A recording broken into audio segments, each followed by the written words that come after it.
আদিবাসী উন্নয়নের জন্য বিশেষ করে শিক্ষার দিকে যে ট্রাইবাল ইউনিভার্সিটির কথা বলা আছে, অবশ্যই এটাকে বিরোধিতার কোনো জায়গা নাই, কিন্তু একটা ইউনিভার্সিটি দিয়ে একটা গোটা সমাজকে শিক্ষা এগিয়ে নিয়ে যাবে আমি বিশ্বাস করি না।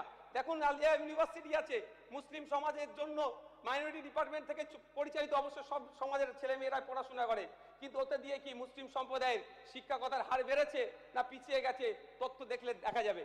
কিন্তু স্যার বলবো, এই ট্রাইবাল ইউনিভার্সিটির সাথে সাথে সাঁওতালি মাধ্যম যে শিক্ষা প্রতিষ্ঠানগুলো অলরেডি আছে, পর্যাপ্ত পরিমাণে শিক্ষা নাই, শিক্ষার পরিকাঠামো নাই, সেগুলো ফিরিয়ে নিয়ে আসতে হবে। বিগত সরকারের 3 বছরে এসটি এসসি সমাজের জন্য কোনো হোস্টেল তৈরি করেনি, নতুন হোস্টেল তৈরি করতে হবে।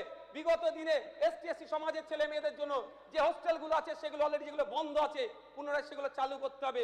শুধু তাই নয় sir, Calcutta university, Jadavpur university, Presidency university, Rabindranath university সহ কলকাতা লাগোয়া যে ইউনিভার্সিটিগুলো আছে প্রত্যেকটা ইউনিভার্সিটিতে সাঁওতালি ডিপার্টমেন্ট খুলতে হবে। তাহলেই প্রকৃতপক্ষে জানবো আমরা এসটি সমাজের মানুষ উপকৃত হবে।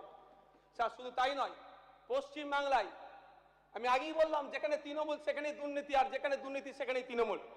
স্যার 80 লক্ষ আদিবাসী আছে, 1.5 কোটি ফেক এসটি সার্টিফিকেট প্রোভাইড হয়েছে। ওই 70 থেকে 80 লক্ষ ফেক এসটি সার্টিফিকেট বাতিলের জন্য কমিশন তৈরি করতে হবে স্যার।